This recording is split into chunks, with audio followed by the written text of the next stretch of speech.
Hoy día nos va a tocar hablar un poco de la tabla periódica. Bueno, vamos a hablar de la tabla periódica, de hecho, mucho. Y vamos a ver cómo podemos utilizar la tabla periódica, cómo reconocer algunas cosas, tan solo viendo el orden de la tabla periódica, con respecto, pues, a las características que pueden tener nuestros elementos que están listados dentro de la tabla periódica. Pero bueno, vamos a hablar de eso. Vamos a hablar de elementos, vamos a hablar de átomos, vamos a hablar de electrones, vamos a hablar de energías, bueno, de niveles cuánticos de energía, vamos a hablar de cómo todo esto eh, en conjunto explica por qué los metales tienen ciertas características, por qué los gases nobles se llaman gases nobles y demás. Entonces, todo esto lo vamos a ver en la unidad 2. Ya, entonces la unidad 2, de hecho, creo que desde mi perspectiva es la unidad más abstracta que tiene todo el curso, más que nada porque vamos a hablar de cosas que muy bien podríamos verla en física y también podríamos verlo en química inorgánica, ¿vale? Entonces, son cosas que sin duda es algo básico que podemos encontrar, pero aunque sea básico, como les había dicho, no significa que sea menos importante. Ya, entonces vamos a hablar de la unidad 2 y vamos a prepararnos porque no tenemos mucho tiempo para acabar toda esta unidad, ¿vale? Entonces, bueno, para comenzar, lo primerito, pues, que debemos de ver es un poco de la historia, ¿no? De la historia de cómo es que ha surgido la noción, cómo es que hemos entendido y hemos desarrollado el conocimiento para comprender que la materia viene en forma de átomos. ¿Ah? Es como cómo es que entendemos los átomos o cómo es que lo entendimos alguna vez. Y todo comienza siempre desde el punto filosófico religioso de las cosas, que es por regla general casi siempre el comienzo de todo. Ya, entonces, dentro de la física y dentro, si es que quieren, si es que a alguno les interesa también la astronomía,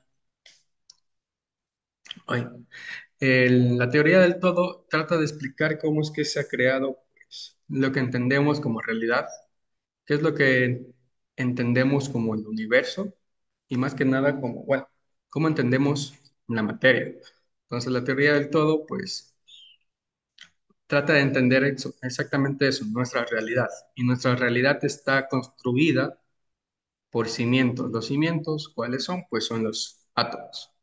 Para entender cómo se comportan las cosas grandes, debemos entender cómo se comportan las cosas pequeñas. Y es cuando viene el tema o mejor dicho, el motivo de que esta clase sea un poco abstracta, porque vamos a hablar de cosas muy pequeñas y vamos a hablar de tal vez conceptos nuevos que debemos de entender y aprender. Ya, entonces, bueno, la teoría del todo trata de comprender y unir todo esto, es decir, cómo las cosas grandes, las estrellas, los planetas, se pueden relacionar tanto como la composición química de algún tipo de planeta, la composición química ¿cómo es? Los asteroides, de los cometas, etcétera, etcétera, etcétera, se pueden, eh, se pueden caracterizar utilizando ciertos indicios que podemos ver en las cosas más pequeñas. En las cosas más pequeñas, los átomos, pero cada átomo es diferente porque tenemos un montón de elementos dentro de la tabla periódica. ¿Ok? ¿Y cómo entendemos o cómo entendíamos antes que era un átomo? Antes entendíamos que tal vez la teoría del todo, o mejor dicho, el porqué de las cosas, estaba vinculado a un tema religioso, un tema de origen teológico, podríamos decirlo. Ya sea cual sea su interés religioso, pues siempre hemos comenzado desde lo naturalista, siempre hemos vinculado las cosas naturales y la hemos interpretado de una forma en que podemos entender por qué pasan los eventos naturales, por qué pasan eventos climatológicos, por ejemplo. Y todo eso va en relación con nuestra cosmovisión, de ver las cosas. Y antes, pues bueno, teníamos esta cosmovisión, al menos de algunas importantes civilizaciones que han existido en nuestro planeta, de que todo esto se podría explicar por conceptos religiosos. ¿Cómo es que empezó todo? Pues Tales de Mileto en el siglo VI antes de Cristo mencionaba que el agua, por ser este recurso tan indispensable de la vida, pues creía que la vida, como así, comenzó desde el agua, que todos comenzamos desde ahí. Después, Anaximandro eh, comienza a hacer o comienza a proponer unas teorías un poco más abstractas. Comienza a mencionar un término, el cual lo podemos decir que se llamaba aperio. Aperio o sustancia originaria es como un cúmulo de materia, lo podemos entender, en donde todo comenzó desde el principio, todo convergió desde ese cúmulo de materia, el cual lo llamó aperio. Después viene Demócrito, un adelantado al tiempo de los antiguos filósofos. Demócrito, ya para el 460 y 370 antes de Cristo, sostenía que la teoría de cómo entendemos las cosas, o mejor dicho, cuál es la unidad fundamental que comprende, que comprende cada cosa viva o cada cosa inerte, pues él la entendía y le daba el nombre de átomos. ¿Ah? Una unidad que bien podría ser una esfera, como antes lo podían entender, una esfera que conforma cada parte de nuestra existencia.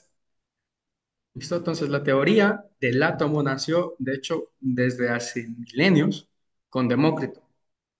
Ah, él nombró a una unidad indivisible y también vacía como un átomo. Y un átomo, pues la unidad fundamental que comprende cualquier cosa en nuestra realidad.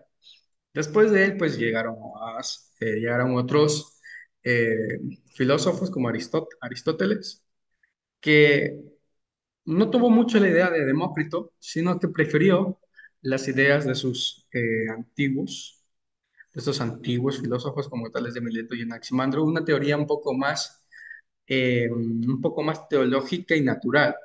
Volvió a postular, perdón, que el universo es inmutable y que tiene un propósito final, pero mantenía aún el tema de un origen natural, un origen natural que va desde los elementos principales que antes regían pues, la cosmovisión de estas antiguas culturas, ¿no? Que existen ciertos elementos naturales como la tierra, el agua y fuego, y también el viento, que en conjunto funcionaban y explicaban las cosas que podrían observar estos mismos filósofos. Y bueno, con todo esto, pues la ciencia ha ido develando que no, el origen natural de las cosas no es como tal, porque siempre detrás de algún evento meteorológico, de algún evento natural, de cual sea su origen, siempre hay un fundamento, y todo eso converge en lo que había dicho Demócrito.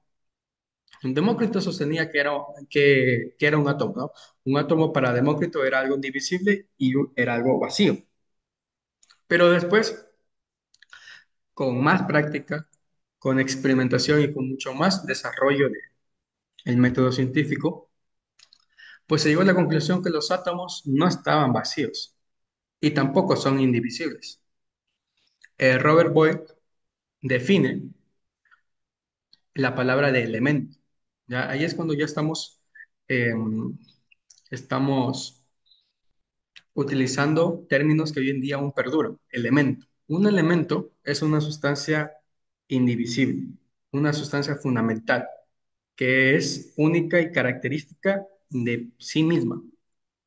¿Vale? En 1789, Antoine Lavoisier crea la primera tabla periódica, la cual solo tiene 33 elementos. ¿Ya? Actualmente tenemos más de 180 y fíjense cómo vamos avanzando poco a poco, ¿no? Primero tenemos teorías naturalistas, después alguien postula una teoría más fundamental, una teoría mucho más arraigada a la realidad, lo cual dijo Demócrito, ¿no? Que existía una unidad que nos conformaba, pero él no sabía qué era esa unidad. Después Robert Boyle también fundamenta que esta unidad también podría hacerse llamar un elemento. Un elemento es algo con una característica única, natural de sí mismo. Antoine Lavoisier crea y ordena estos elementos conocidos en 33, que era la primera tabla periódica. Y sobre todo lo importante también es que aquí ya comenzamos a hablar de leyes.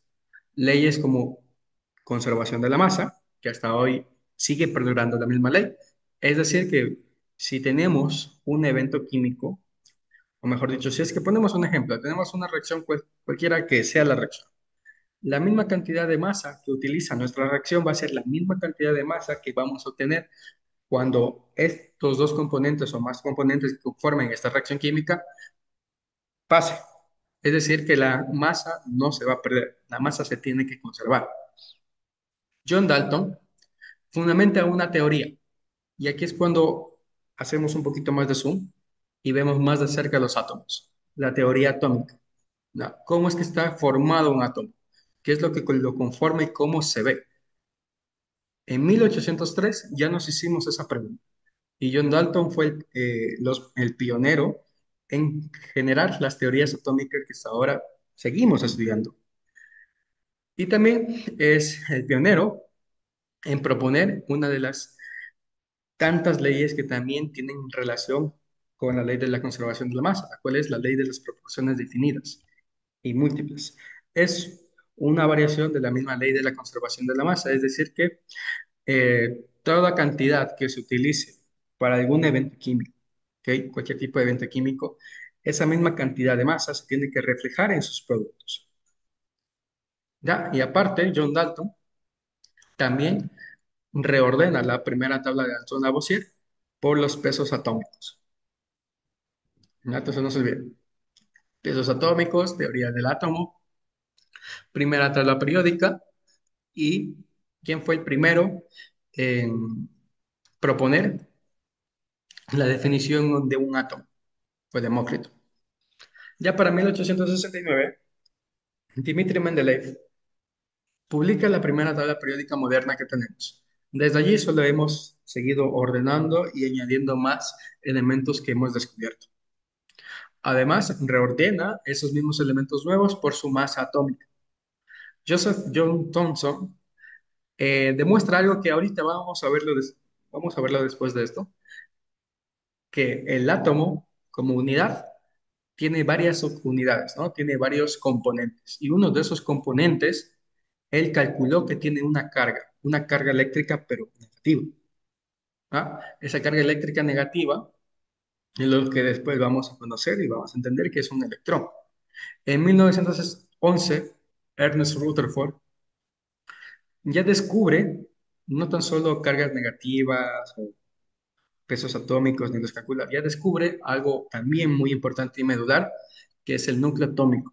El núcleo atómico es aquel componente o área donde se convergan o donde se guardan dos tipos de partículas, ¿no? Los protones y los neutrones. Y de hecho, el simple hecho de saber que un átomo tiene un núcleo nos llevó después a comprender que este mismo núcleo conlleva qué cosa, conlleva a que está formado por dos partículas, ¿no? Los protones y los neutrones. Estas dos partículas les dan características que los clasifican, de hecho, a los elementos químicos en la tabla periódica. Ya lo vamos a ver. También, como descubrió el núcleo atómico, también se le otorga el hecho de que también descubrió el protón. Entonces ya tenemos protones, electrones, tenemos teorías del átomo. ¿Qué nos faltaba? Para 1913, Niels Bohr mejora el modelo atómico de Rutherford y añade algo que después vamos a saber cómo es que funciona. Órbitas. ¿Las órbitas de qué? De los electrones. Entonces, los electrones, estas partículas cargadas de forma negativa, comprenden y hacen unas pequeñas trayectorias que nosotros podemos entenderlas como, eh, ¿cómo es? Como recorridos semicirculares alrededor de un núcleo.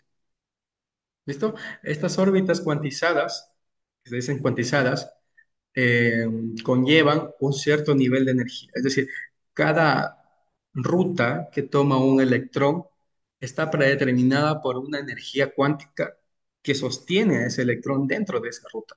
Ya vamos a verlo después.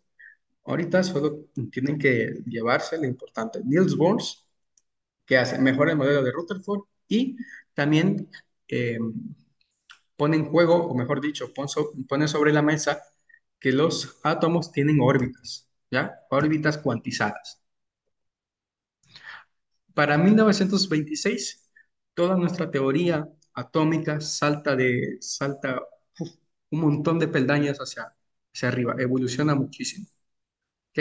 De 1926, Erwin Schrödinger da origen al modelo mecano-cuántico, es decir, da origen a la mecano-cuántica, ¿ok? A la mecánica cuántica. La mecánica cuántica es algo que no vamos a ver dentro del curso, pero cuando vayamos a ver el modelo atómico actual que entendemos por un átomo, ya no vamos a notar de forma fácil que estos mismos electrones que conforman un átomo tienen órbitas cuantizadas, sino que las órbitas cuantizadas dentro del modelo de Schrödinger son pequeñas nubes que contienen electrones y estas nubes de electrones es lo que después le da nombre a los niveles cuánticos. ¿Listo? Después viene James, James Chadwick, quien descubre el neutrón. Entonces, hasta ahora ya teníamos protones, electrones. Con James Chadwick en 1935 ya tenemos neutrones. Es decir, ya tenemos las tres partes necesarias para comenzar a estudiar un átomo. Electrones, protones y neutrones. ¿Ya? Y de ese mismo modo, de ese mismo orden, es decir, electrones, protones y neutrones, fue el orden en que se descubrieron, ¿no? Entonces, para 1940, aquí converge todos los modelos atómicos que teníamos hasta la actualidad y se combinan con el modelo de la mecánica cuántica de Schrödinger, ¿ya? Y obtenemos el modelo actual del átomo. El modelo actual del átomo combina la mecánica cuántica con los modelos atómicos de sus contemporáneos, ¿ya? De los que hemos visto anteriormente. Ya vamos a saber cuáles son, cómo se ven y demás. Eh, bueno, desde 1940 en adelante, pues hemos seguido añadiendo más conceptos. Hemos también descubierto que existen partículas aún más pequeñas que los protones y los electrones y los neutrones. Sí, ya sabemos que hay cosas muchísimas más pequeñas, como las partículas subatómicas y demás, pero en general lo que nos interesa ahorita es tan solo llegar hasta el modelo actual del átomo, es decir, cómo convergió toda la física moderna que va desde la mecánica cuántica hacia atrás, hacia los modelos que generaron Bohr y demás colaboradores. Ya, entonces todo esto lo vamos a ver ahorita. Pero bueno, lo principal del contexto histórico de cualquier tipo de tema que se vaya a topar en su carrera es siempre tener la noción de cómo comenzó, ya cómo comenzó y cómo estamos hasta ahora. Entonces, el conocimiento que hemos obtenido a través de, bueno, todo el tiempo que llevamos haciendo ciencia, siempre ha salido desde una cognición que puede ser religiosa o puede tal vez ser filosófica, pero todo se va desarrollando con el tiempo. Todo siempre va desarrollándose en algo mucho más complejo. Y es algo más complejo, en nuestro caso, es el modelo actual del átomo, que ahora no tan solo estamos hablando de pequeños átomos que tienen un núcleo definido y que vemos aros alrededor de ese núcleo que contienen electrones y todo eso, pues es lo que entendemos actualmente o de forma directa de cómo es un átomo, o sea, es decir, esto, ¿no? Todo esto de acá, este modelo, ¿verdad? Pero no, en general, las cosas, al menos cuando hablamos de átomos, suelen ser un poco más complejas, porque como estamos hablando de cosas tan pequeñas, pero tan pequeñas, la física del mundo real, del mundo que nosotros vemos con nuestros ojos y podemos percibir, no funciona. O tal vez debemos de adquirir y también proponer nuevos conceptos y nuevas leyes que ayuden a explicar el comportamiento de las cosas más pequeñas. ¿Ok? Entonces, todo eso lo vamos a ver ahora. Entonces, ¿cuáles son los modelos atómicos que tenemos? Tenemos varios modelos atómicos. Y como la ciencia trabaja, un modelo atómico siempre, o mejor dicho, el primer modelo atómico, que en este caso es el modelo atómico de Dalton, se viene complejizando, se viene trabajando sobre este mismo modelo atómico, el primero, el pionero, y se va complejizando, se va añadiendo más información y se va haciendo más complejo, se va haciendo más completo y complejo a la vez. Entonces, si ven, al principio creíamos, como también lo dijo Demócrito, que los átomos eran una unidad circular, una esfera que era vacía. Dalton creía que esa esfera no era vacía, pero no sabía qué tenía. Thomson calculó y pudo también percibir que estos átomos, bueno, se podían concebir como una esfera, pero esta esfera estaba conformada por pequeñas unidades que tenían o parecían tener cargas. Después, con Rutherford, estas pequeñas unidades atómicas que forman un átomo tienen cargas, claro que sí, positivas y negativas, pero también están ordenadas. No tan solo es una esfera sólida y ya, y nada más. Y sobre la superficie de esta esfera tiene cargas y ya está. Rutherford predijo que estas cargas eléctricas, positivas o negativas, en realidad las negativas, tenían trayectorias, se movían, no era algo estacionario sobre la superficie y que podía funcionar así. Se movían, tenían un tránsito. Después con Bohr, complejizándolo, fue sistematizando la teoría de Rutherford y definió que estos mismos niveles o, bueno, o trayectorias de los electrones se pueden ordenar por niveles, ¿ok? Por niveles atómicos o niveles cuánticos. Después, con la teoría de Sommerfeld, ya teníamos órbitas, ya teníamos las órbitas definidas, también sabíamos que existían partículas cargadas eléctricamente de forma negativa, positiva y también neutras. Pero Sommerfeld calculó que las trayectorias de estos electrones no eran perfectas, es decir, no es un círculo perfecto, no es una trayectoria circular perfecta. Más bien podría ser una trayectoria volada, ¿ok? Que no era estandarizada, mejor dicho, que no tenía la misma distancia entre un punto y el otro. Después, con el modelo mecánico cuántico, nos dimos cuenta que todo lo que habíamos estudiado antes era una forma muy simple de ver un átomo, porque realmente un átomo como es, bueno, podemos verlo como una pequeña nube de gas, o mejor dicho, como un globo, y dentro del globo que hay gas, pero ese globo con gas tiene pequeñas partículas, ya puede ser cualquier tipo de gas, pongamos que es nitrógeno, tiene pequeño, o bueno, helio, pongamos que tiene pequeños átomos de helio. Cada átomo de helio que está dentro de un globo está chocando uno con otro, uno con otro, uno con otro, uno con otro, porque así son los gases. Entonces, los modelos mecano-cuánticos del átomo convergía a eso, de que los átomos, como tienen electrones, protones y neutrones, los protones y los neutrones se condensan tanto que forman un área central que entendemos como un núcleo, pero están tan pegadas, están tan unidas una con otra y tan condensadas dentro que parece un núcleo. Y los electrones, que es lo que más nos interesa ahorita, no son partículas que siguen una trayectoria definida por alguna línea. ¿Ok? Nosotros podemos entender que tienen niveles cuánticos porque es más fácil para nosotros comprender que así funciona, pero realmente los electrones tienen, eh, bueno, por su propia naturaleza, pueden estar dentro de una órbita de un átomo en varias partes, porque pueden estar aquí, pueden estar acá, pueden estar acá, o pueden estar acá, pueden estar acá.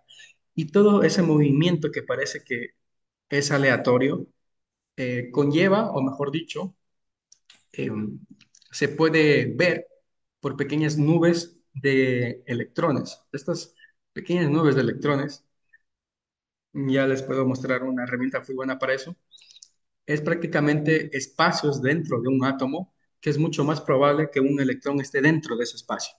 Entonces, cuando un electrón en un solo átomo tiene, por ejemplo, un nivel atómico de igual a, digamos que es igual a S, ya vamos a ver cuáles son los niveles atómicos. Ese nivel atómico igual a S le conlleva, o mejor dicho, le asigna un área definida dentro de este átomo. ¿Ok? Este átomo puede estar subdividido en varias nubes electrónicas probables en donde un solo electrón puede estar, así como cualquier otro. ¿Ya? Pero en fin, para no hacernos más bolas, vámonos tan solo a la parte que es un poquito más fácil de entender, que es primero saber qué es un electrón, qué es un protón y qué es un neutrón. ¿Listo? Entonces, bueno, vamos a comenzar con lo sencillo. ¿Qué son los protones? Los protones son partículas que tienen cargas positivas. Ya, entendemos que tienen cargas positivas porque debe tener un equilibrio. Si un electrón tiene una carga negativa, un protón debe tener una carga positiva que lo contrarresta. Y así es como sabemos que los elementos tienen un equilibrio, ¿ok? Y por eso es que están unidos. Pero en fin, los protones, como les había dicho, tienen cargas positivas y también algo muy importante de los protones es que les dan masa atómica, es decir, la cantidad de protones que tiene un elemento es totalmente relacional, o mejor dicho, directamente proporcional a la masa atómica de ese elemento. Es decir, que un protón o el conjunto de protones que conforman un elemento les da la masa. ¿Listo? Entonces, por ejemplo, ¿cuánta masa atómica tiene el hidrógeno? Tiene uno, ¿no? La masa atómica del hidrógeno es uno. ¿Por qué? Porque tiene un solo protón. Y así de forma sucesiva. ¿Cuántos tiene el helio? Tiene dos. Y así de forma sucesiva con todos los elementos adicionales. Los electrones son los caprichosos de acá, porque los electrones, aparte de tener una carga negativa, también tienen una masa muy insignificante que no refleja o no suma a la masa atómica de un elemento, pero sí suma un electrón a características químicas del propio elemento. Ya vamos a ver, porque los electrones en realidad son los culpables de generar o de, mejor dicho, de mover o de facilitar una reacción química. En cambio, los neutrones tienen carga neutra y también, como los protones, eh, suman a la masa atómica del elemento. Pero los neutrones no suman tanta unidad, mejor dicho, tantas unidades atómicas a la masa atómica de un elemento como los protones. Los neutrones acá están unidos dentro del núcleo del átomo con los protones, pero eh, también contribuyen al- a la correcta unión tanto de los protones como de los neutrones dentro del núcleo de un átomo porque interactúan con una fuerza que entendemos que es la fuerza nuclear fuerte. ¿Ya? Entonces, esas son las tres partículas que tenemos.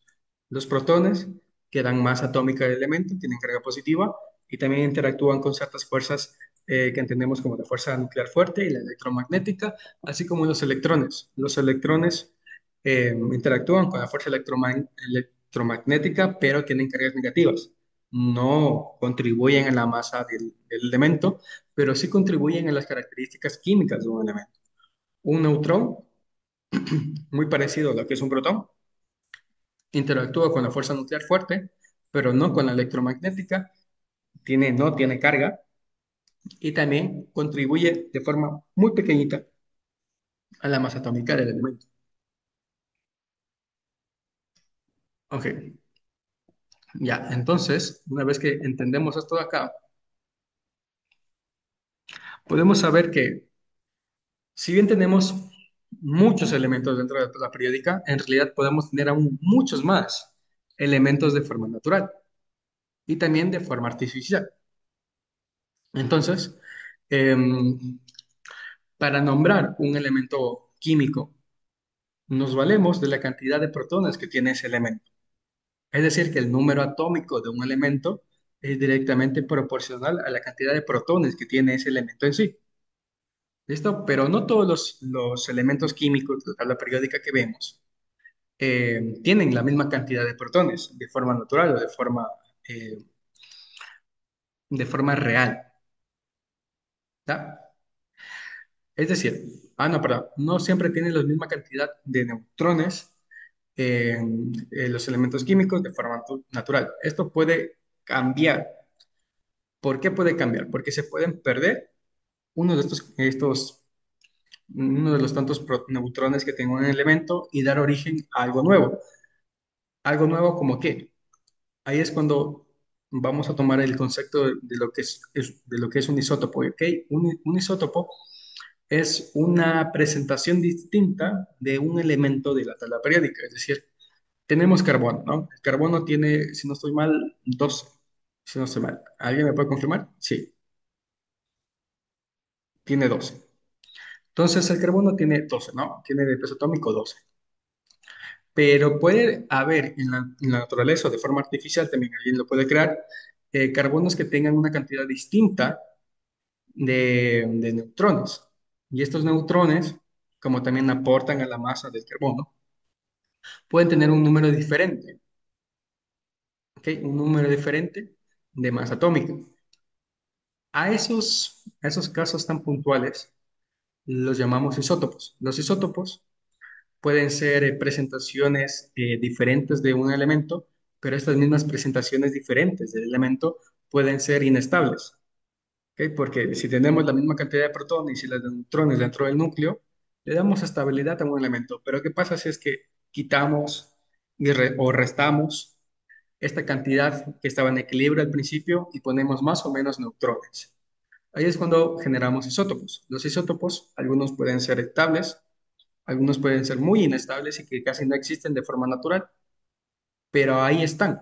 Y ese es el porqué a veces nosotros, para hacer, por ejemplo, radiación de carbono, utilizamos un isótopo. ¿Ok? Utilizamos un isótopo como el carbono 12 o el carbono 13 o el carbono 14 en este caso, para hacer dataciones de edades de cosas biológicas. Por ejemplo, alguna vasija, algún tipo de osamenta que encontremos en un yacimiento, podemos datar la edad de este mismo objeto antiguo por la medición de radiación de carbono 14.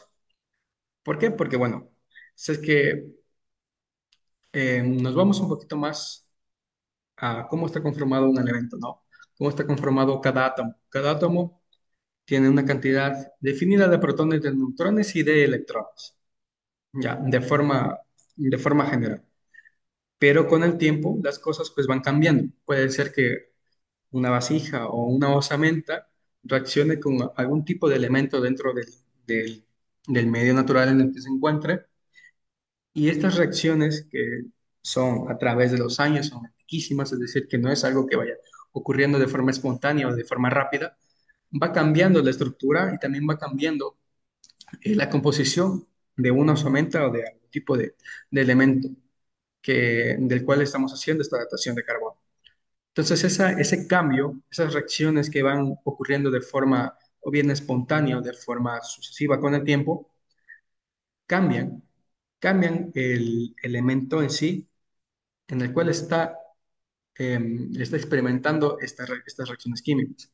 Y es cuando medimos o podemos medir la datación de radiocarbono utilizando el isótopo de carbono 14, porque esta misma descomposición de carbono se puede medir. Y esa medición es lo que después nos van a dar cuántos años tiene una osamenta, por ejemplo. Entonces, todo esto, pues, ¿a qué va? ¿A qué va a qué va a colación? Pues es a entender cómo está formada la tabla periódica y qué información podemos obtener útil y que nos va a servir para un montón de situaciones en general y tan solo leyendo la tabla periódica, ¿no? Entonces, la tabla periódica en sí es un elemento de organización. Tienen que entender que la tabla periódica no es tan solo un gráfico, también es una forma de organizar los elementos químicos que conocemos. Es decir, que cada cosa dentro de la tabla periódica tiene un porqué de estar ahí. Entonces, si conocemos cómo funcionan estas reglas que se utilizan para nombrar y para colocar un elemento químico dentro de la tabla periódica, podemos también eh, diagnosticar o predecir qué tipo de características químicas pueden tener. Por ejemplo, acá tenemos qué cosas. Cada tabla periódica, según la tabla periódica que utilicen, van a tener cierta información, ¿no? Siempre suele tener pues el símbolo del elemento, el nombre y también la configuración electrónica. La configuración electrónica, lo vamos a ver después, es la forma en cómo se ordenan los electrones dentro de los átomos. y sobre todo y en específico dentro de los niveles cuánticos de energía que tiene cada átomo. Entonces, como lo había dicho Rutherford, ¿no? Los átomos tienen niveles atómicos. Estos niveles atómicos tienen una cantidad X de energía que va a, va a actuar como una barrera natural en donde un átomo que tenga la energía, por ejemplo, del nivel atómico K, pueda tan solo transicionar por esa sección y no por la M ni por el nivel atómico L, M o N. Ya entonces cada nivel atómico lo pueden ver como una frontera. ¿Ok? Esa frontera es lo que delimita un electrón dentro de un área. Es decir, que cada configuración electrónica de cada elemento es distinta, porque cada elemento también tiene distintos cantidades de electrones. Ok, ¿qué más tenemos acá? Tenemos los estados de oxidación. Los estados de oxidación nos van a servir mucho cuando vayamos a hablar de nomenclatura y también cuando vayamos a hablar sobre reacciones químicas, cuando estemos viendo los tipos de reacciones que hay, porque tenemos que tener en cuenta qué tipo de oxidación tiene el elemento con el cual estamos trabajando para después decir, ah, bueno, voy a obtener, no sé, óxido duro de bismuto, voy a obtener, no sé, óxido oxálico, no sé, algo como eso. Entonces, tenemos que entender cuál es el estado de oxidación de los elementos para después poder nombrarlos. La energía de ionización no es algo que lo vamos a ver, pero lo podemos topar, si desean. La electronegatividad, bueno, es una cantidad sin unidades que tan solo nos dice qué tan probable o qué tan fácil, entre comillas, es que un elemento químico pueda donar o no un electrón. Ya, esa es la electronegatividad. O pueda no donarlo, sino tal vez atraer un electrón. El número atómico es, bueno, es una de las herramientas más útiles que vamos a utilizar ahorita porque nos va o nos dice de forma directa cuál es la cantidad de protones que tiene este hierro. Número atómico 26. Ah, bueno, tiene 26 protones. Por lo tanto, ¿cuántos electrones va a tener? 26 mismo. La masa atómica. ¿Cuánto pesa esa cantidad de protones dentro del núcleo en masas atómicas? En este caso, el hierro tiene una masa atómica de 55,84 unidades. Es decir, que este mismo dato también cuando vayamos a hablar de cálculos de concentraciones, de modalidad, vayamos a conocer pues cómo se calcula esto, entender la masa atómica, qué significa y para qué me sirve, es algo importante. ¿Listo? Entonces, la tabla atómica, o la tabla periódica, en este caso, disculpen, tiene varias pistas, tiene varios datos que son muy útiles. Dentro de los que vamos a ver ahorita son, bueno, símbolo químico, que eso ya por default, el nombre de los elementos y la configuración electrónica. Y también vamos a topar qué es la electronegatividad, qué es la energía de ionización, pero de forma conceptual. No va a ser algo que se calcule porque no es el objetivo del curso como tal. Otra cosa, también igual de importante, es entender qué me dice cada número o cada fila de la tabla periódica. Como ven, cada columna de esta tabla periódica tiene números. ¿Por qué aquí es el uno? ¿Por qué aquí es el 2? ¿O por qué no comienza desde aquí, el uno, el 2, el 3, etcétera? ¿No? Entonces, todo eso lo vamos a ver ahorita. Otra cosa importante es que cada tabla periódica se ordena por grupos. ¿Ok?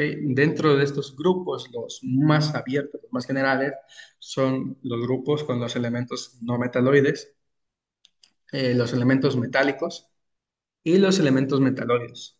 Y también las tierras raras. Bueno, las tierras raras en general no las vamos a ver porque nunca las vamos, bueno, al menos en Ecuador no sé si exista tierras raras, pero es muy improbable. Lo que sí nos interesa ahorita es hablar de metales y de no metales. De metaloides también, pero vamos a trabajar más con metales y no metales. Ok, entonces, dentro de la información de la tabla periódica seguramente se van a encontrar algunos conceptos como energía de ionización, que es lo que vimos antes, afinidad electrónica, perdón, radioatómico y electronegatividad. Entonces, la energía de ionización es la cantidad de, bueno, como dice, energía, ¿no? Para que un elemento, por medio de un estímulo, por ejemplo, una carga eléctrica, puede ser, remueva un electrón de sus órbitas. Entonces, imagínense que un electrón tiene órbitas como un sistema solar y que cada planeta es un electrón. La energía de ionización es la cantidad de energía necesaria para sacar ese planeta de su órbita natural. ¿Listo? Esa es la energía de ionización. La afinidad electrónica es la energía que un elemento libera cuando un átomo gana un electrón. O mejor dicho, la afinidad electrónica es la cantidad de energía que necesita un átomo para ganar un electrón. Es decir, que si es que volvemos a colocar el ejemplo del sistema solar, es la cantidad de energía que necesito para traer un planeta nuevo dentro de mi sistema solar y que éste genere una órbita. Esa es mi afinidad electrónica. El radio atómico podemos verlo como el radio de un planeta, es el radio que tiene un átomo, es decir, la cantidad o la unidad de distancia que hay entre un núcleo y los electrones de valencia. Ya, los electrones de valencia es otro concepto nuevo, pero en general, los electrones de valencia, ¿qué significa? Los electrones de valencia son los electrones más exteriores en la última capa o en la capa más externa de un átomo. ¿Ya? Y la electronegatividad es algo muy parecido a la afinidad electrónica, si lo pueden leer. La electronegatividad dice que es la capacidad de un átomo para atraer un electrón. ¿Sí ves? Ahí es muy parecido a la afinidad electrónica. Sí, muy parecido, pero la electronegatividad hace referencia a la capacidad que tiene un átomo de atraer un electrón, pero dentro de un enlace químico. Ya, entonces, cuando vayamos a ver las reacciones químicas, vamos a saber que cada reacción química puede producir distintos tipos de enlaces. Tenemos enlaces iónicos, tenemos enlaces metálicos, tenemos enlaces covalentes y demás. Entonces, todos estos tipos de enlaces funcionan y tienen naturalezas distintas, pero la electronegatividad se expresa más, mejor dicho, se da a relucir más en los enlaces covalentes. Ya, cuando hablamos de compuestos que tienen enlaces covalentes, ahí es cuando vamos a topar el concepto de la electronegatividad, la capacidad que tiene, en este caso, un enlace para traer un electrón dentro de una estructura, dentro de una molécula. Listo. Entonces, esos son los conceptos que ustedes pueden toparse dentro de la tabla periódica, que es importante saber cómo funcionan y qué significa. Pero igualmente de importante, como les había dicho, es saber navegar dentro de la tabla periódica. Para poder navegar dentro de la tabla periódica podemos utilizar estos gráficos. En Internet se van a encontrar estos gráficos. Estas son las tendencias que ocupan varios tipos de características electrónicas que tienen la tabla periódica. ¿Listo? Entonces, ¿cómo es que se ordenan esas tendencias? ¿Cómo es que podemos leer una tabla periódica? Si seguimos espérenme un ratito, si seguimos, si seguimos las flechas, uy, no puede ser. Déjame un ratito, ya, ahí sí, ya, ahí ya puedo ver. Ya, entonces si seguimos las flechas, estas flechas nos indican cuál es la tendencia de una de estas cuatro características que podemos encontrar para un tipo de elemento químico. Por ejemplo, para el radio atómico, que es la primerita que tenemos acá. El radio atómico me dice esta flecha que la tendencia del radio atómico es desde arriba hacia abajo, es decir, desde la parte superior hacia la parte inferior y también de izquierda a derecha, de izquierda a derecha.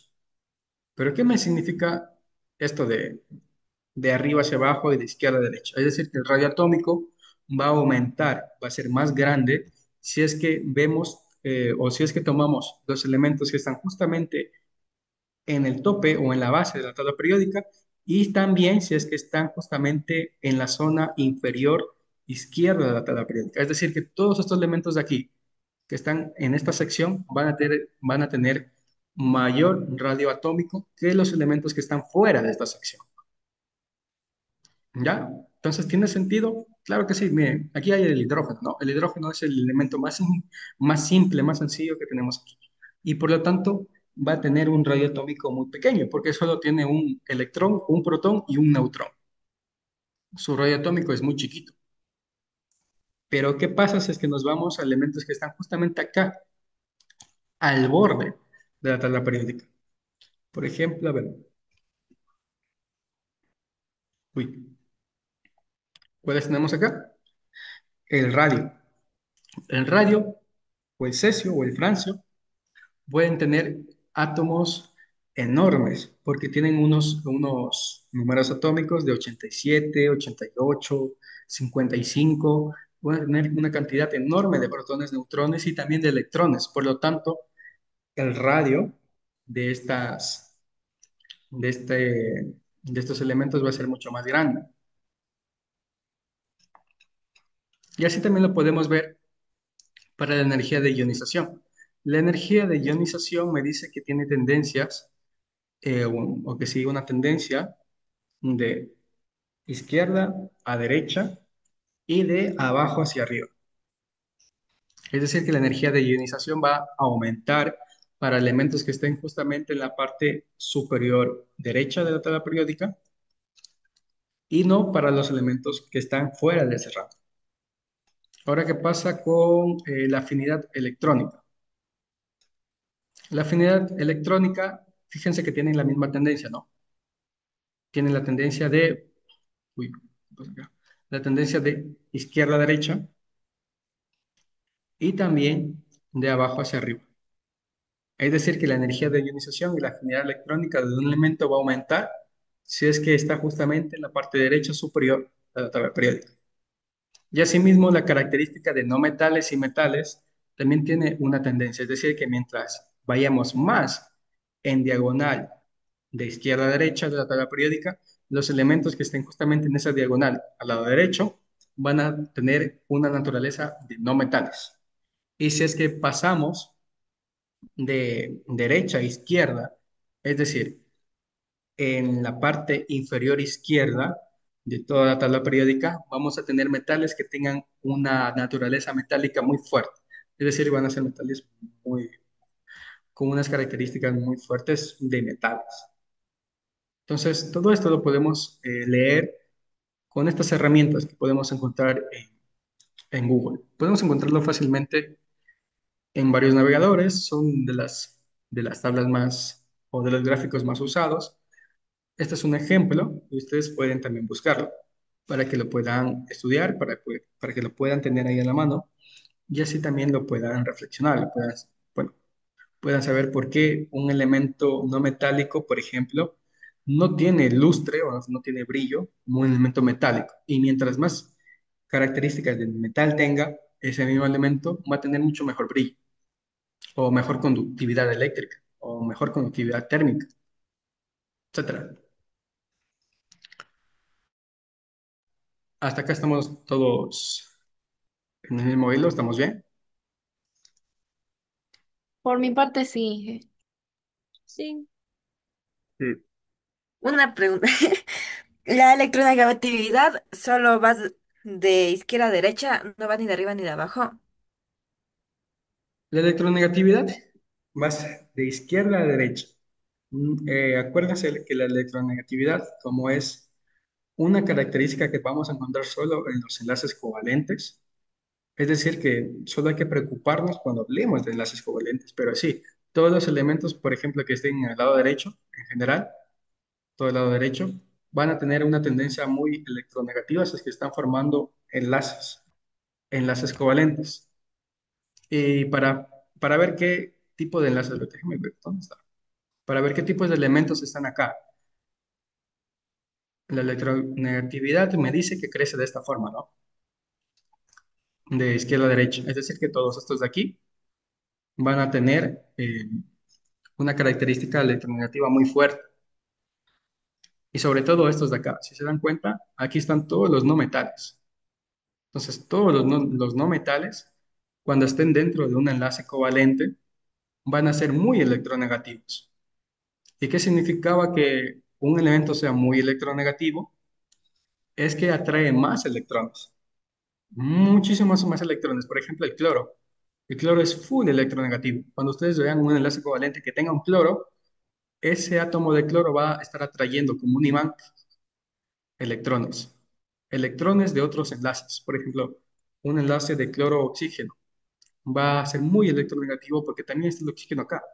O un enlace de cloro, no sé, de cloro, a ver, hagamos un enlace de cloro con potasio. Entonces, ¿qué va a ser más electronegativo? ¿El potasio o el cloro? El más electronegativo va a ser el cloro. Pero bueno, aquí hay que tener cuidado porque fíjense que justamente al lado derecho del todo de la tabla periódica están también los gases nobles. Todo esto, ¿no? Entonces, acuérdense que los gases nobles son muy difíciles de que reaccionen. Así de forma natural, son muy difíciles de que reaccionen porque vamos a ver que todos estos gases nobles tienen una estructura muy similar. Y esa estructura, bueno, tan similar se da porque todos estos gases nobles ocupan por completo todos los niveles atómicos que tienen. Un ejemplo, el helio tiene dos niveles atómicos y sus dos únicos niveles atómicos están completos por sus electrones. Es decir, que no le falta completar con un electrón o dos, nada. Está por completo lleno. Esa característica lo hace tan estable y por ende lo hace tan difícil de que puede reaccionar con cualquier otro tipo de elemento de la tabla periódica. Por eso también es un gas y aparte es un elemento que no interactúa, al menos que se le obligue, a reaccionar con cualquier tipo de elemento de la tabla periódica. Y así también para el neón, para el argón, para el criptón, etcétera. Todos estos elementos o gases nobles tienen esa característica de que todos sus niveles atómicos están por completo llenos y por eso son muy estables. Entonces, esa es la excepción dentro de la electronegatividad, ¿no? Porque estos son gases nobles, tengan cuidado con eso. Ya. Entonces, ¿para qué nos sirve el entender, o mejor dicho, el comprender cómo funciona la tabla periódica? ¿Y para qué me sirve saber cuánta afinidad electrónica tiene un elemento, cuál es su electronegatividad, cuál es la energía de ionización, bla, bla, bla, ¿no? ¿Para qué me sirve todo eso? Pues me sirve, por ejemplo, si es que ustedes se quieren especializar en algún tipo de área dentro de su materia. Ahorita me estoy acordando. Digamos que yo como ingeniero en biotecnología, ¿ya? Quiero hacer algún tipo bueno, lo más usual que se suele imaginar alguien cuando está dentro de biotech, algún tipo de medicamento, ¿ya? Un medicamento X. Pero ¿qué pasa con el medicamento? Que cuando se introduce dentro del cuerpo, interactúa con varios tipos de sustancias orgánicas, ¿no? Y muchas de esas sustancias orgánicas, sobre todo cuando llega al estómago, hablamos de sustancias ácidas.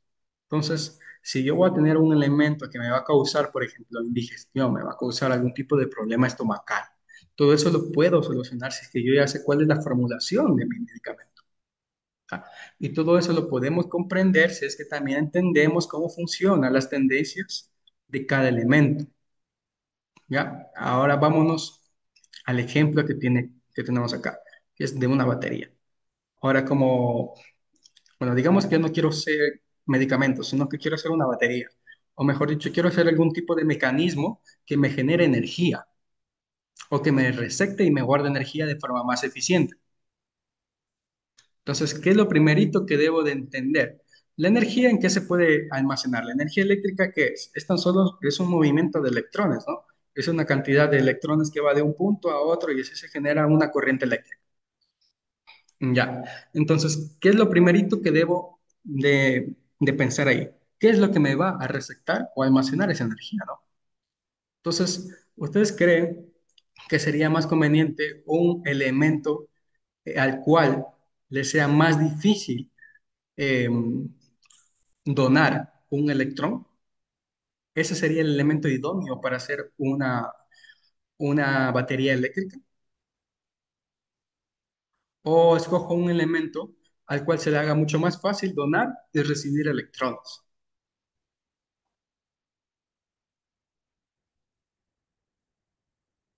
Uno que reciba electrones.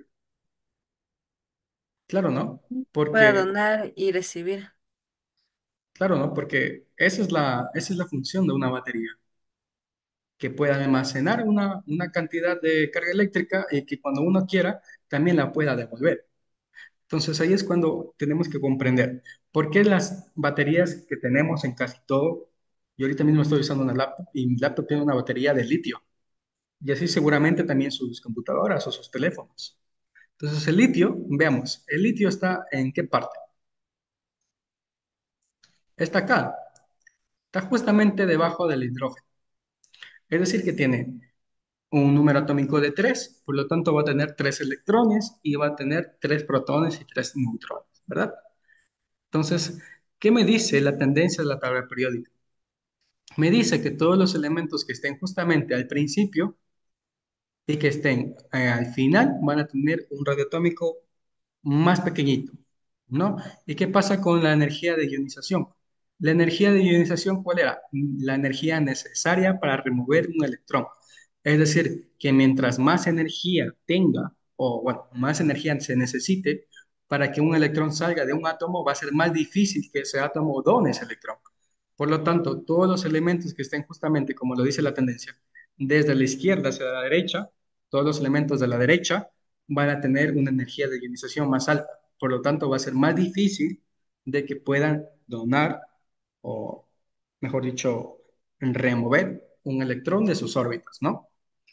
Y también crece la energía de ionización de abajo hacia arriba.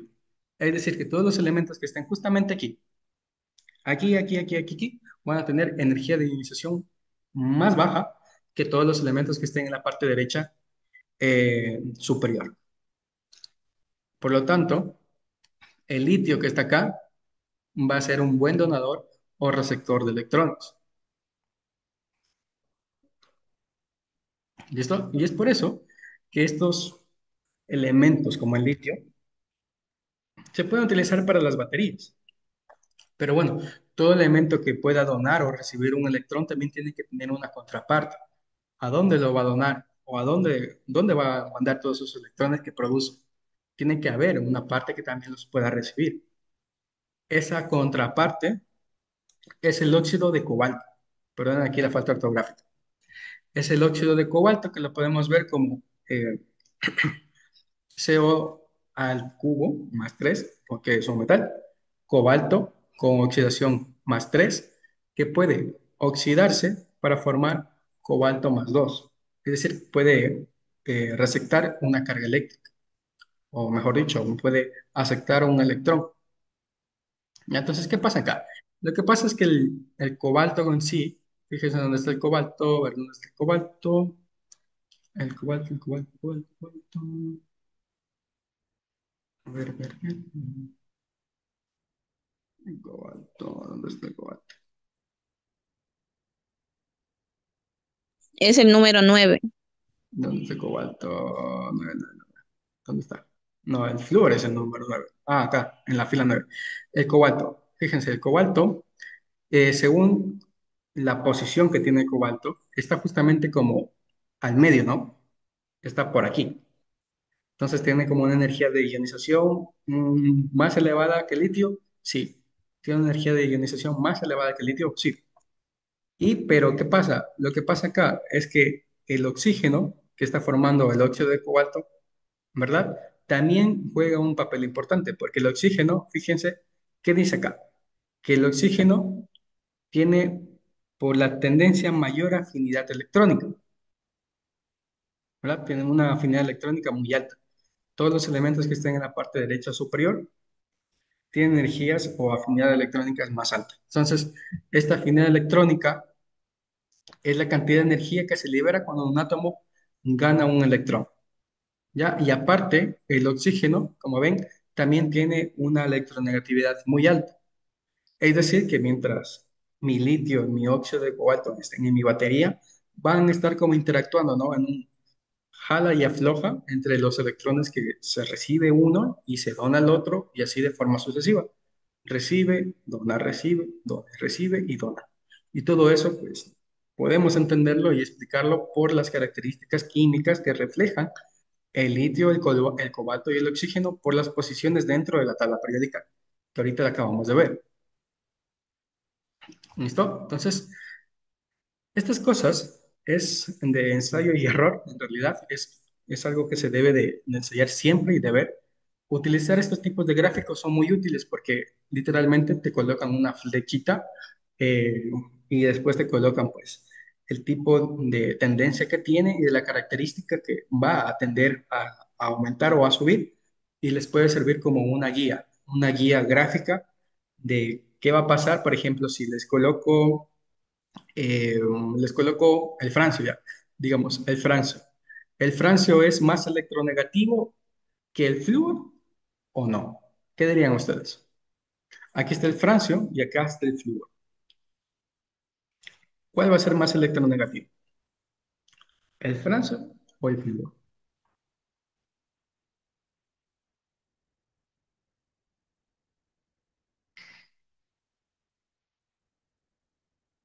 El flúor, Sí, no, porque ya lo dijimos antes. Los no metales, como vimos, tienen una electronegatividad muy grande con respecto a todos los metales, porque, bueno, todos los metales justamente están en el lado derecho y también término medio de la tabla periódica, ¿no? Entonces, mientras más hacia la derecha, es decir, hacia la tierra de los no metales vayamos, todos esos elementos van a ser más electronegativos. Entonces, esas son las preguntas que uno se puede hacer y también las preguntas que pueden venir en sus pruebas. Es una forma de interpretar la misma tabla periódica de toda la vida, pero ya sabiendo que si es que recorrimos de un espacio, mejor dicho, de una posición, de un elemento dentro de esta tabla periódica, vamos también a aumentar radios atómicos, vamos a aumentar energías de ionización, vamos a aumentar o a disminuir electronegatividad y así de forma sucesiva. ¿Listo? Entonces, todo esto también hay bueno, todo lo que acabamos de hablar converge también en lo siguiente. La tabla periódica también se divide por bloques. Los bloques que acabamos de ver acá son, bueno, tienen nombres, ¿no? El bloque S, el bloque D, el P y el F. Ahora, los únicos bloques que nos interesa a nosotros conocer es el S, el D y el P. Ya, cada bloque que está aquí refleja un subnivel atómico. Ya vamos a hablar de niveles atómicos, vamos a hablar de subniveles atómicos. ¿Qué es eso? Bueno, podemos entender que un átomo, como lo dijo Short, un átomo puede entenderse como una cebolla. ¿Ya? Una cebolla tiene capas, ¿no? Entonces, esas capas son lo que entendemos por niveles atómicos. Cada capa de una cebolla, cada capa de un átomo, también tiene subcapas o subniveles. Son subniveles atómicos. ¿Ya? Son como ir de la cosa más grande, es decir, de cosas generales a cosas más pequeñas, más específicas. ¿Ya? Entonces, la tabla periódica se va a dividir también por bloques. Cada bloque me refiero aquí a un subnivel atómico definido, a 1s, 2s, 3s, 4s, según vayamos bajando de fila por cada bloque. El bloque D igual. Es decir, que todos los elementos dentro del área del bloque D van a tener o van a tener el subnivel atómico D, P y S. Pero, pero, la tabla atómica, cuando hablamos de configuración electrónica de un elemento, no se lee eh, de forma habitual, como nosotros podemos leer un libro, bueno, mejor dicho, se lee como si fuéramos a leer un libro, es decir, cuando uno lee un libro, ¿cómo lo hace, no? De izquierda a derecha, ¿no? De aquí hasta acá. Entonces, cuando vayamos a hacer estas configuraciones electrónicas y vayamos a calcular cuál es la configuración electrónica de un elemento, esa configuración electrónica la tenemos que leer de izquierda a derecha de la tabla periódica. Es decir, si yo quiero saber cuál es la configuración electrónica del helio, ya, del helio, ¿cuál sería la configuración electrónica del helio? Ya sabemos que el helio está acá, justamente este. Entonces el helio me va a tener una configuración electrónica de dos tipos de orbitales, un orbital S y un segundo orbital S también. Es decir, tiene dos orbitales S. ¿Ya? Y esos dos orbitales S son los subniveles atómicos de un elemento, van a tener cantidades de electrones definidas. ¿Ya? Entonces, bueno, ahorita mismo no quiero que aprendamos eso, vamos a hacerlo por partes. Entonces, lo primerito que hay que entender son qué es un nivel atómico. ¿Ya? Un nivel atómico, si es que también ponemos el ejemplo de un cable, es el cubrimiento de un cable. ¿Ya? Ese es un nivel atómico, el cubrimiento de un cable. Ese cubrimiento general del cable puede tener dentro cables más pequeños. Entonces, esos cables más pequeños son los subniveles. ¿Cuántos niveles atómicos hay? Hay siete. El nivel K, el L, el M, el N, el O, hasta el Q. ¿Y cuáles son los subniveles atómicos que tenemos? Los que ya hemos visto. El bloque S, o el subnivel atómico S, el subnivel atómico P, D y F. ¿Ya? Entonces, mientras más niveles atómicos tenga un átomo, va a tener también más cantidad de subniveles atómicos. Por ejemplo, un átomo que tenga un subnivel, bueno, un nivel atómico igual a 3 o igual a m, puede tener subniveles de S, P y D. Puede tener subniveles S, P y D. Si es que un átomo tiene hasta niveles atómicos igual a n, puede tener subniveles S, P, D y F que conformen su configuración electrónica y así de forma sucesiva. Y otra cosa importante es que cada subnivel atómico, como les había dicho, es como una ruta, ¿no? Es como una vía por donde se transitan los electrones. Pero cada vía tiene ciertos números de carriles, ¿no? Cada vía puede almacenar dos carros al mismo tiempo por un sentido, ¿no? Que es lo que vemos en nuestras calles. Entonces, un subnivel atómico es exactamente lo mismo. Es como una calle que puede tener X números permitidos de autos que transiten al mismo tiempo por esa calle. Entonces, por ejemplo, para el primer subnivel atómico, el S, para este subnivel, el número máximo de electrones que puede tener son 2. Para el subnivel P, marcado con verde, el número máximo de electrones es 6. Y para el D, el número máximo de electrones que puede tener es 10. Y para el F, el subnivel F, este subnivel es el que más electrones puede tener. Este subnivel puede tener hasta 14. Así ven, va como aumentando, ¿no? De 2 a 6, de 6 a 10 y de 10 a 14, dependiendo el subnivel atómico del que se estén refiriendo. Ya entonces todo eso bueno, esto de aquí en realidad es muy importante, ¿ok? Tienen que aprendérselo. S, el subnivel S permite dos electrones en su orbital, el P 6, el D 10 y el F 14. Listo. Entonces, a ver, ¿Puede repetir, Lice, eso? ya, ¿qué quieres que te repita? ¿La cantidad de electrones? Sí. Ya. Entonces, como les había mencionado, ¿no? Cada nivel atómico es como una avenida, ¿no? Cada avenida tiene calles y cada calle, que ahorita lo estamos haciendo el ejemplo de que cada calle es cada subnivel atómico, tiene una cantidad definida de de autos que pueden ir al mismo tiempo por una misma calle, ¿no? Entonces, para el subnivel S, esa cantidad son dos. Es decir, que pueden haber solo dos electrones en un orbital S. En un orbital P pueden ir hasta seis electrones, es decir, pueden haber seis máximo. Pero a veces los elementos mismos no tienen la cantidad de electrones suficientes. Entonces pueden haber que en un orbital P puede haber cuatro electrones, digamos, cuatro electrones. Es decir, que para este átomo que tenga en un subnivel P cuatro electrones, le van a hacer falta 2 electrones más para llenar por completo ese subnivel atómico. ¿Ya? Pero el máximo para el subnivel P es 6. El máximo para D es 10 electrones. El máximo para el subnivel F son 14. ¿Ya? Y de esta forma, si es que se dieron cuenta y si es que recuerdan, estamos formando un gráfico. Este gráfico, que ya lo vamos a ver después, es un gráfico de árbol.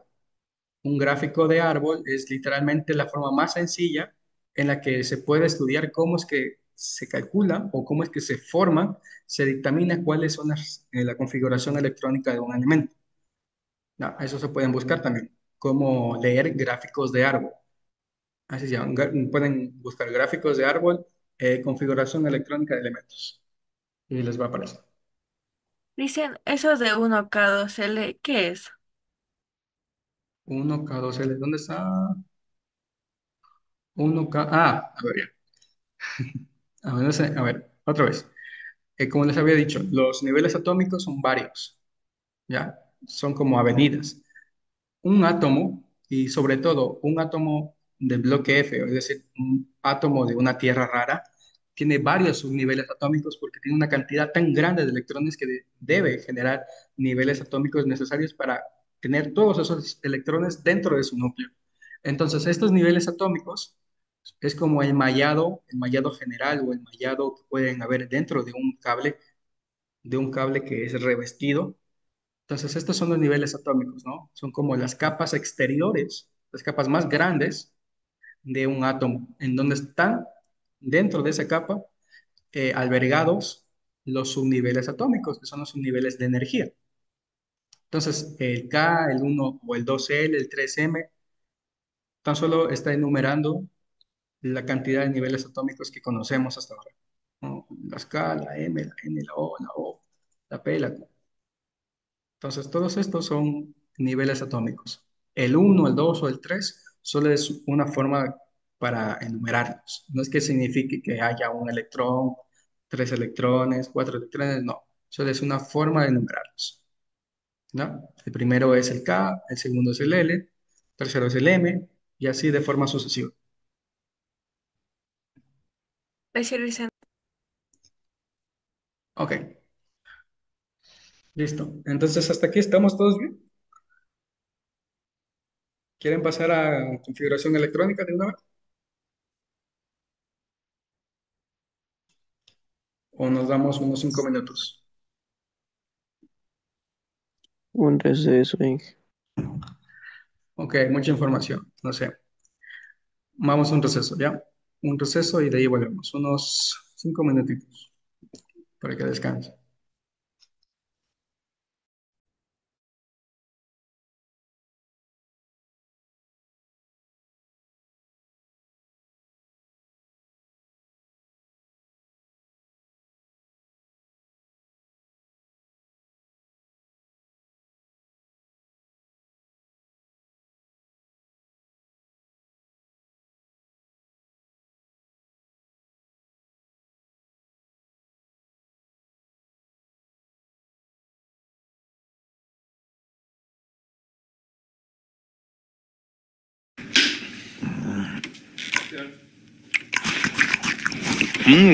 Prueba, prueba, Juan Carlos, está exquisito.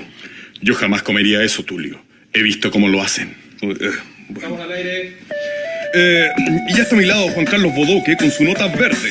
¿Qué tal, Juan Carlos? ¿Cómo estás, Tulio? Ni te imaginas dónde estuve metido. ¿Dónde? En un lugar que huele muy, pero muy mal. Veamos la nota. En esta oportunidad quiero presentarles un verdadero enigma periodístico. La ruta de la caca. Acompáñenme.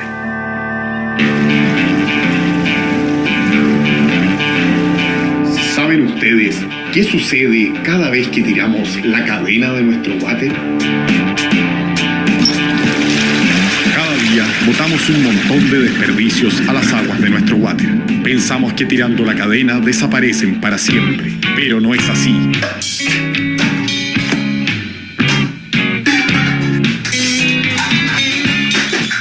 Los miles de kilos de caca de todos nosotros se juntan con el agua de la ducha, del lavatorio, con el agua que usamos para regar y van a parar al alcantarillado. De ahí se juntan con la basura de las otras casas y se transforman en un gran mar de mugre subterráneo. El doctor Demetrio Largo es un experto en caca. El promedio de caca que uno hace cada vez que va al baño es de 200 gramos. Si tú vas 2 veces al baño al día, haces 400 gramos diarios. Eso, multiplicado por los 365 días que tiene el año, da un total de 146 kilos de caca al año por persona. 146 kilos, Juan Carlos. Multipliqué los 146 kilos de caca personales por los 15 millones de chilenos.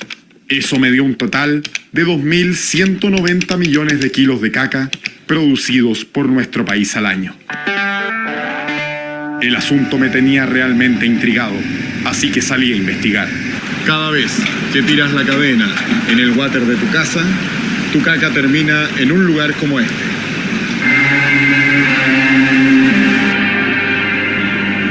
Marianita Riofrío, vecina del río Mapocho, me cuenta que el olor es repulsivo. Fíjate, Juan Carlos, aquí el río viene muerto. No trae nada de vida producto de la basura que hay en él. En una peligrosa maniobra voy a descender a las turbias aguas del canal San Carlos. Para ello, mis fieles asistentes me han traído el equipo necesario.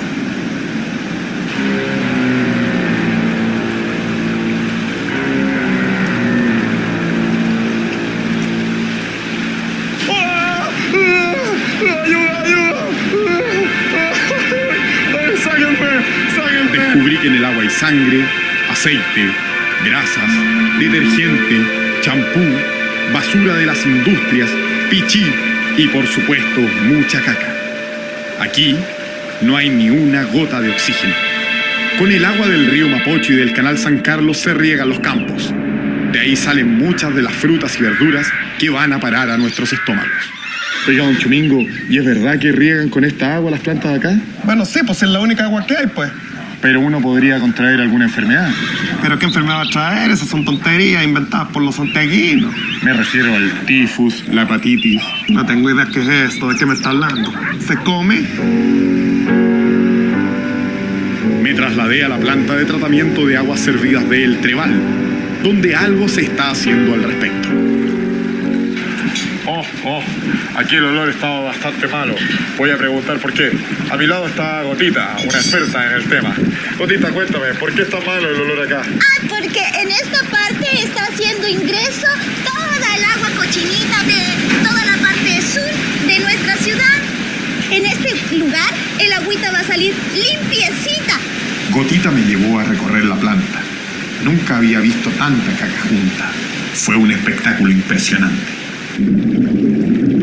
¿Y a qué se debe este gorgoteo, Gotita? Ay, lo que pasa, Juan Carlos, es que en esta etapa, el lodo que se ha producido en las etapas anteriores comienza a juntarse para dar paso a la producción de agua limpia. En palabras simples, ¿me quiere decir que la caca se está separando del agua? Sí, más o menos eso, Juan Carlos, sí, más o menos. Qué tierna eres, Gotita. Ay, Pero estoy sorprendido, simpática Gotita. Aquí el agua sale prácticamente limpia. sí, Juan Carlos, ahora el agua ya está lista para ser devuelta al cauce natural del río. Vaya. ¿Así que me puedo tomar un vaso de esta buena agua? No, Juan Carlos, esta agua no es apta para beber, solo para regadío.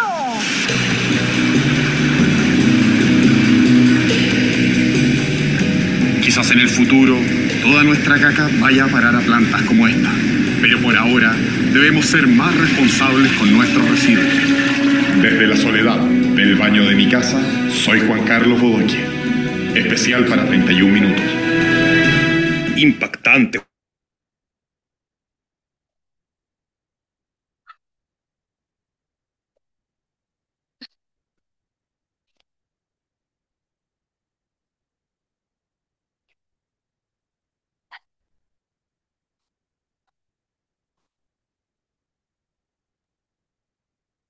Ok, ¿cómo va, muchachos? ¿Seguimos? Ay. Ok, entonces, hagamos esto mejor. Les voy a mostrar el libro y las partes que se tienen que leer para seguir avanzando, para avanzar juntos, para que no se pierdan.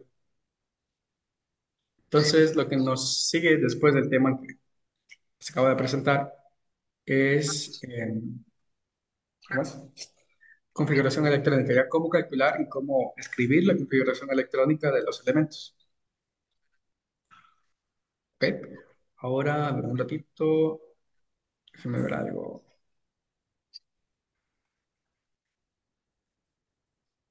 Ya. Ok. A ver, ¿dónde está su formulario?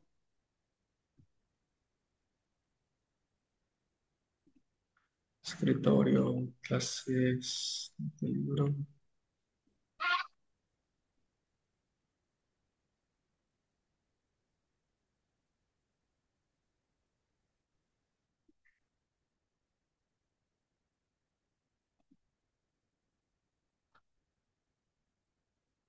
Ya.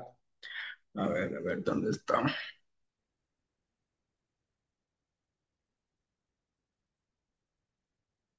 Ok, entonces, a ver, el módulo o el capítulo del libro de Fundamentos de Química, el que les había dicho que es el primordial, el capítulo que se tienen que leer es el 4, ya el capítulo 4, página 76, desde la 76 hasta la 112. Ese es todo el capítulo de la sección o de la unidad 2. Ya, literalmente la unidad 2 es el capítulo 4. Entonces, léanse en el capítulo 4. Ahí van a tener teoría antigua moderna, lo que acabamos de ver, cuáles son los conceptos que teníamos antes de cómo era la materia, cómo fue evolucionando el átomo, en modelos atómicos, en nombres y símbolos, cómo leer los nombres y los símbolos de los elementos. También vamos, bueno, aquí también les introduce sobre algunos elementos abundantes y raros. La tabla periódica, acabamos de ver, propiedades físicas de los elementos. Ahí van a ver cómo se separan los metales y no metales, los metaloides, cuáles son sus propiedades físicas y cómo relacionar esas propiedades físicas con el concepto de la tabla periódica y por qué tienen el lugar o por qué están ahí, por qué tienen el sitio en donde se encuentra pues, cada tipo de elemento. Átomos, de Demócrito a Dalton, la teoría atómica de Dalton, eh, partículas subatómicas, es que desean leerse las partículas subatómicas también, estaría bueno. Los isótopos, masas atómicas de los elementos, y aquí ya les introduce uno de los temas que vamos a ver después sobre cómo contar moles, ¿no? Vamos a ver qué es un mol, qué es una cantidad atómica, qué es la molaridad, qué es la masa, cómo se relaciona todo esto. Entonces, léanse en el tema de el capítulo 4 y también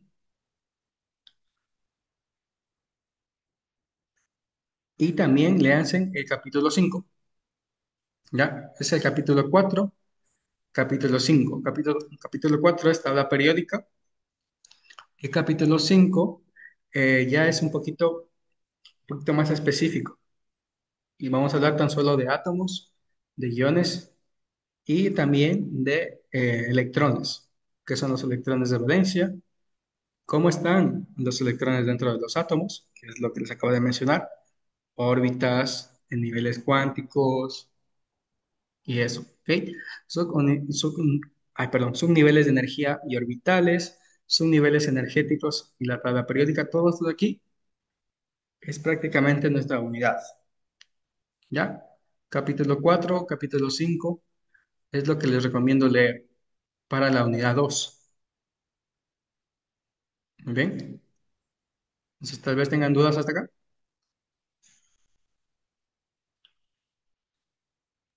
Todo bien, licenciado. Ok, entonces sigamos.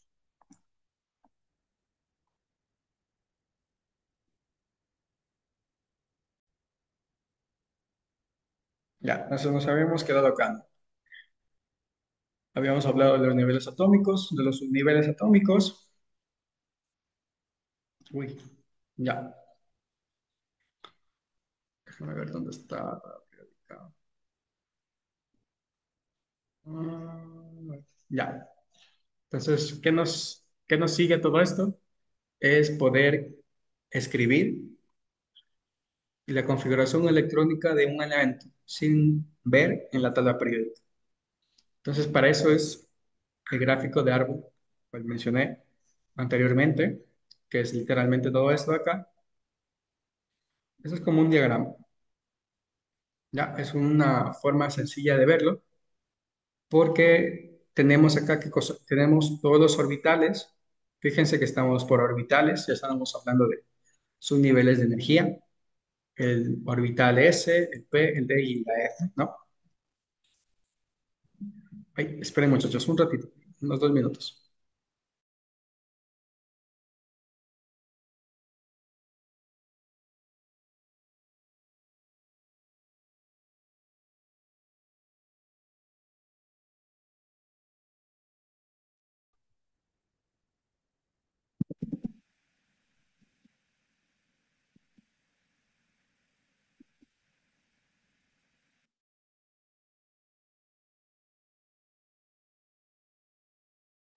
Ok chicos, espérenme unos 2 minutitos más. Esto será una cosita urgente. Ya vuelvo.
Ya, ahora,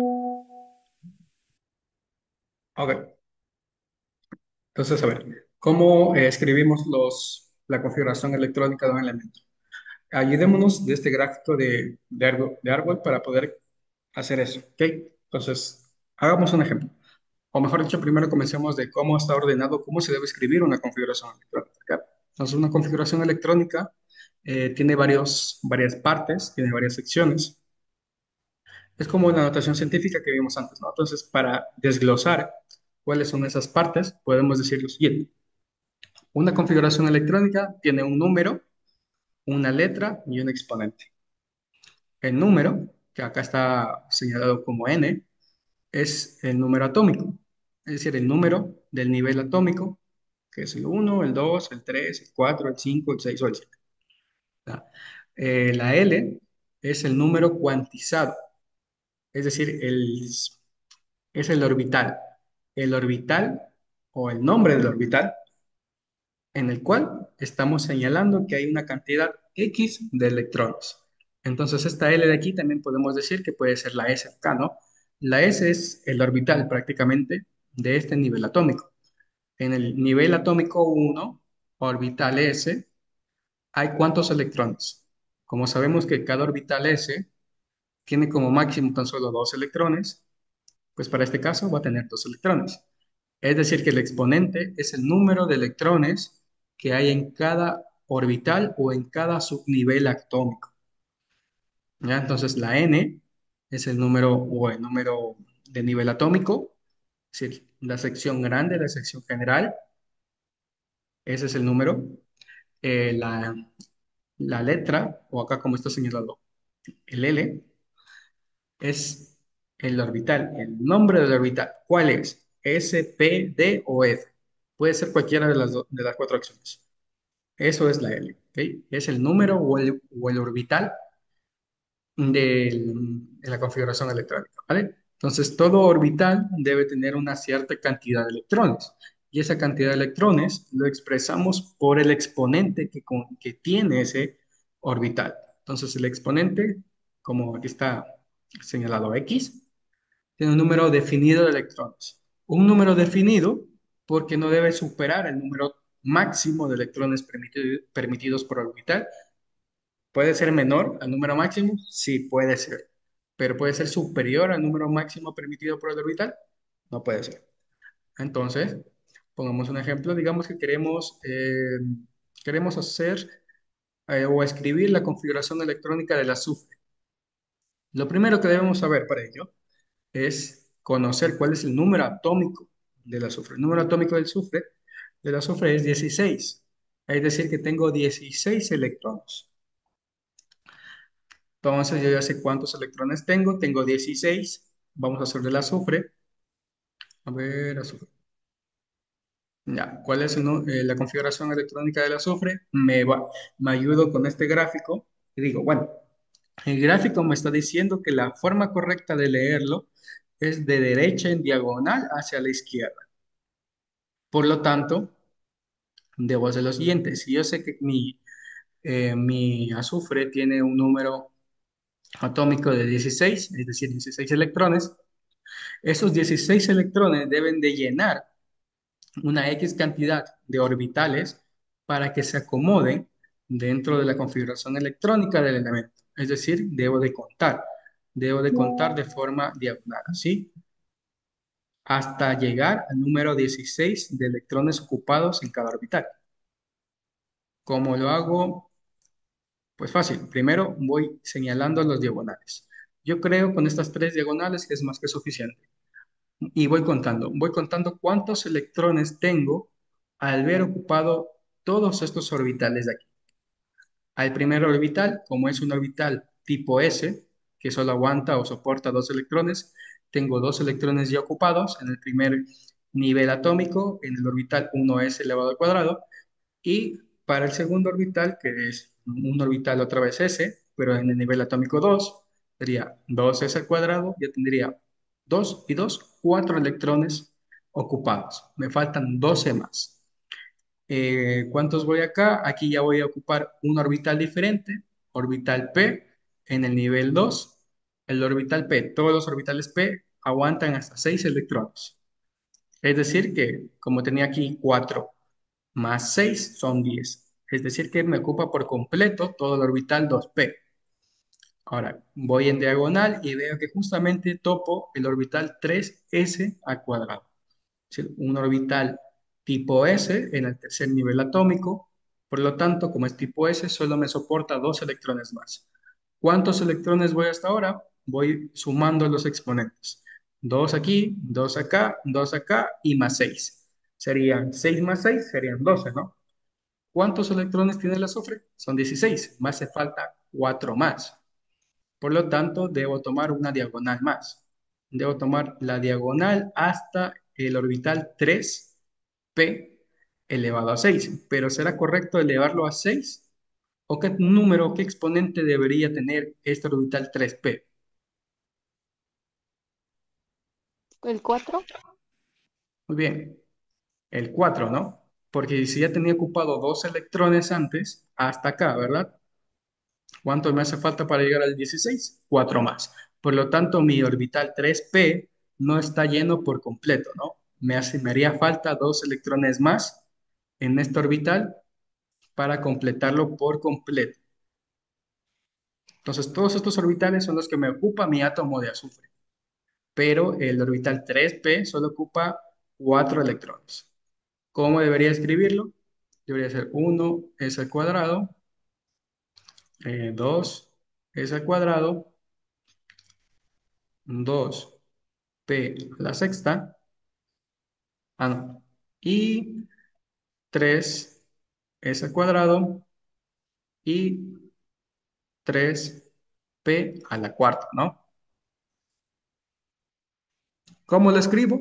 En la misma forma en cómo lo voy ocupando, es decir, ¿cuál es el orden de escribir los orbitales? El orden de escribir los orbitales no es leyéndolos de izquierda a derecha de forma horizontal, así.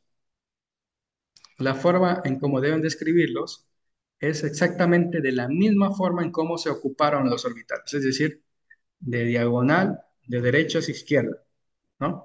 Sería primero este, ¿verdad? Entonces el al cuadrado, después primero el primer orbital que aparezca, 2p elevado a 6, que está justamente aquí, después 3 es elevado al cuadrado, de acá, y por último el 3p elevado a 4, ¿no?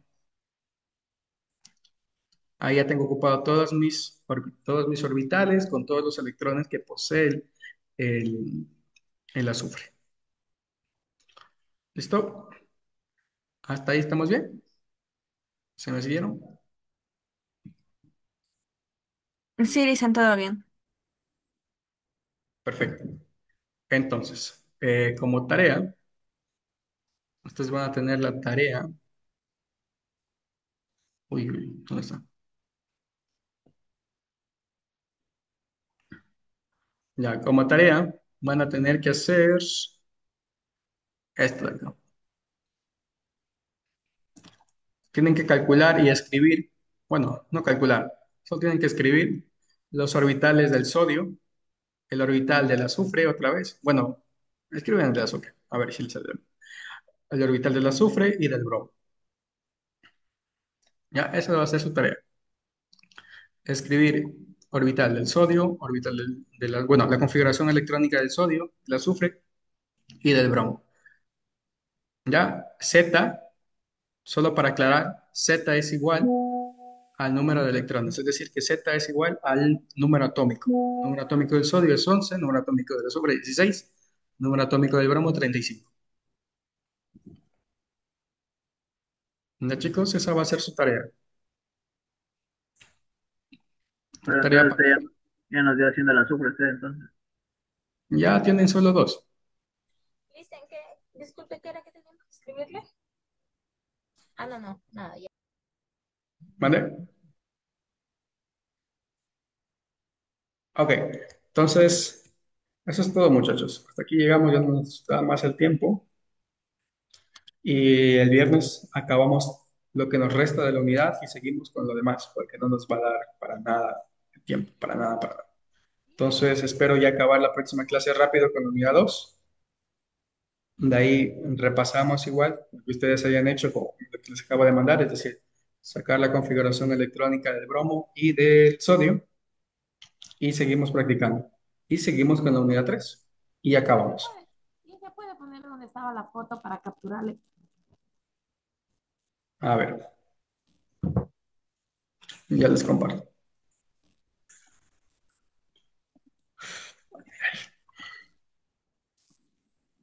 Ya, ese es su deber.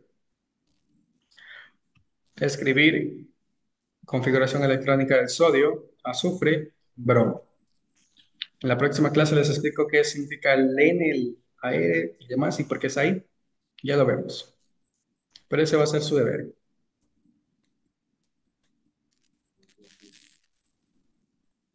¿Ok? Y escribir, Ajá. Ok, chicos, entonces, si no tienen más preguntas, Nos podemos retirar. Disculpe esos cuadritos.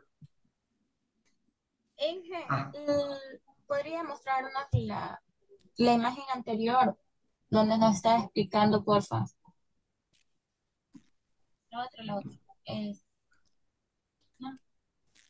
este, la siguiente. este. Ujú. Ya, bueno, aquí te metí un ejemplo. El hidrógeno, el oxígeno y el neón. ¿Tienen clases ahorita? Sí. Bueno,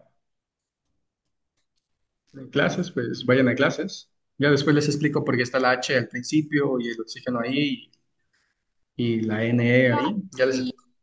y después ya va a subir para poder nosotros subir la tarea. Hagan la tarea y háganla en un cuaderno. No sé si la hacen en un cuaderno, pero realícenla. Ya después vemos en dónde sube. Ya. Ajá. Bueno, chicos, entonces eso es todo. Que les vaya bien en su próxima clase y nos vemos el viernes. Y siguen Chao, repasando. Inge. Salieron. Chao, Repasen, Inge, gracias. Chao, Inge, nos vemos. Liberación electrónica. repasen capítulo 4 y Que estés 5, no se bien, olviden. Elise. Con usted, Sí, Gracias. profe, una pregunta. dime. La prueba de la unidad sale que ya está cerrada, que es hasta las 4. En serio. A Sí, ver, déjame ver. A ver, a ver, a ver. A ver, química.